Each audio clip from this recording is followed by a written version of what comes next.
There is a moment that comes after strength, not the loud kind, not the dramatic kind, but the quiet realization that something inside you has shifted permanently.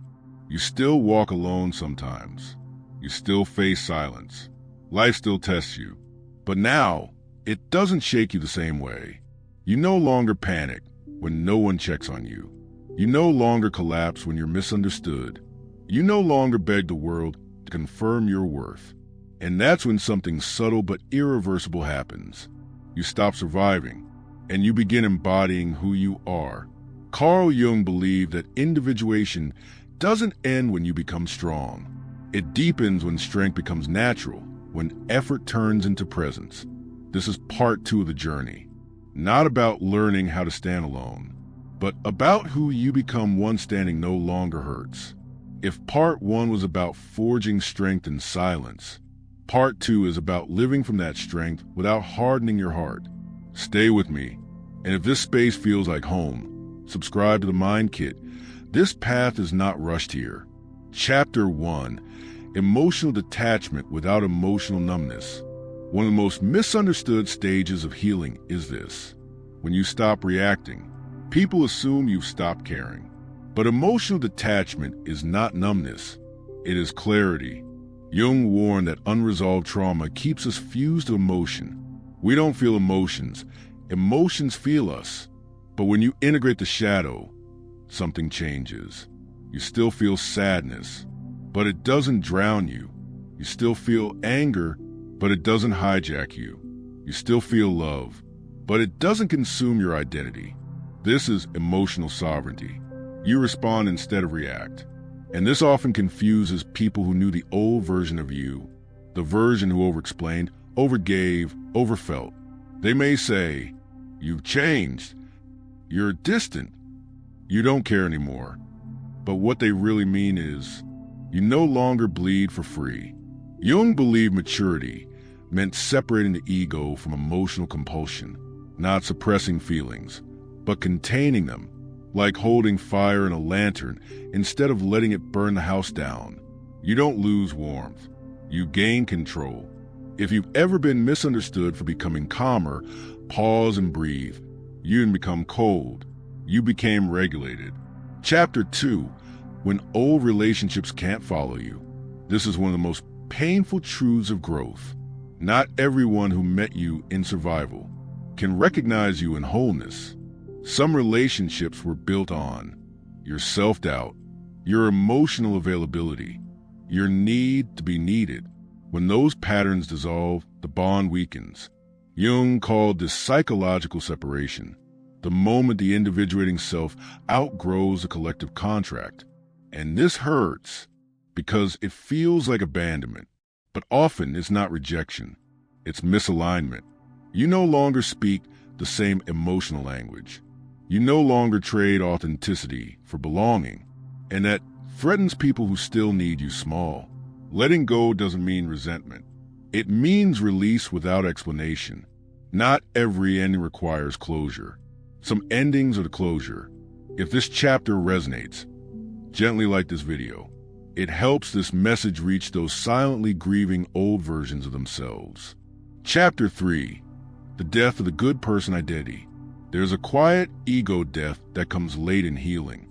When you stop needing to be seen as good. Not kind, not ethical, but good, approved, harmless, agreeable.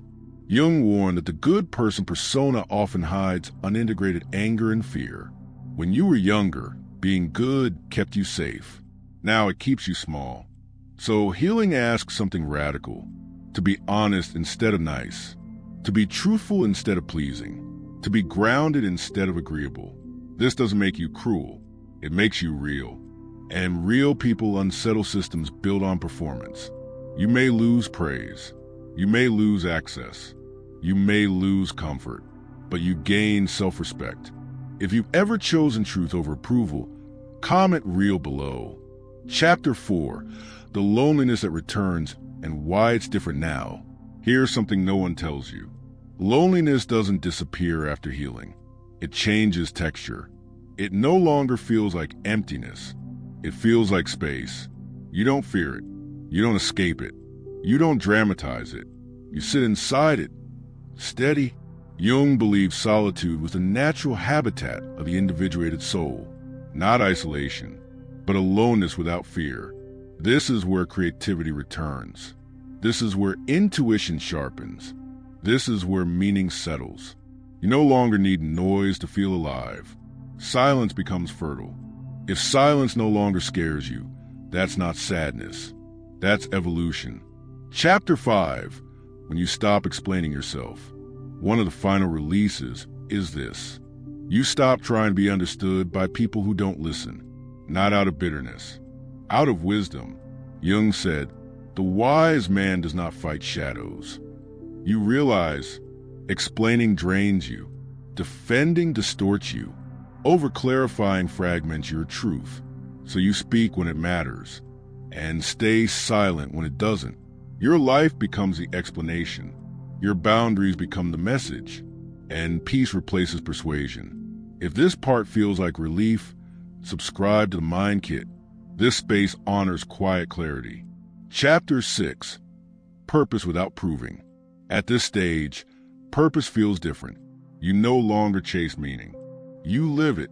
Purpose becomes how you move, how you listen, how you choose. Not a title, not validation, not success.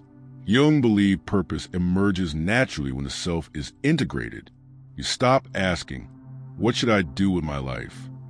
And start asking, how do I live truthfully today? And strangely, life responds. Opportunities align. People find you. Work deepens, not because you chased, but because you centered. Chapter 7. Love after emotional independence. Love changes when you no longer need it to survive. You don't merge. You don't abandon yourself. You don't lose your center. You choose. You can love deeply without losing yourself inside it. Jung believed mature love occurs between two whole individuals, not two wounds seeking relief. And if love hasn't arrived yet, you don't panic because you're not incomplete. You're ready. If you're learning to love without losing yourself, like this video. Chapter 8. The quiet authority of presence. This is a final shift. You stop trying to influence. Your presence does it for you. People feel calmer around you, safer, more grounded, not because you teach, not because you fix, but because you are regulated, integrated, and real. This is inner authority.